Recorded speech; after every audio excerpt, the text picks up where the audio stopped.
Обучат программированию и робототехнике. Летняя школа информационных технологий начала свою работу во Владикавказе.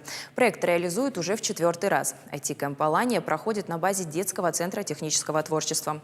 Участники – дети школьного возраста. В этом году основная тема – цифровизация в энергетике. Для ребят подготовили насыщенную и увлекательную программу. На протяжении 2 недель их будут обучать языку программирования, навыкам создания и наполнения веб-сайтов, робототехники и многому другому. Юных айтишников помимо образовательного процесса ждет и интересный досуг. Организуют его владельцы антикафе «Антитеза».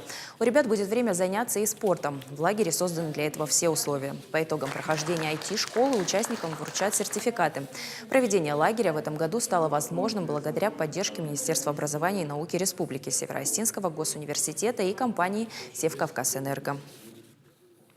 Сначала меня привлекло только работа за компьютером, потому что я очень обожаю не только играть, но и работать за компьютером. По мне, я считаю, что компьютер занимает мою большую часть жизни, то, что без компьютера сейчас никак не прожить. Мы берем с него информацию, и помимо игр можно иногда и поработать на компьютере. Поэтому я и пришел сюда, чтобы научиться программировать.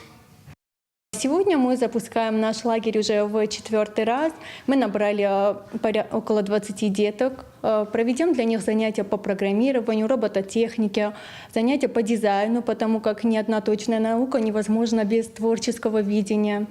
У нас также будут приглашенные специалисты, которые побеседуют с детьми о финансовой грамотности, о том, как делать бизнес-проекты. Конечно, это все на уровне доступном для детей.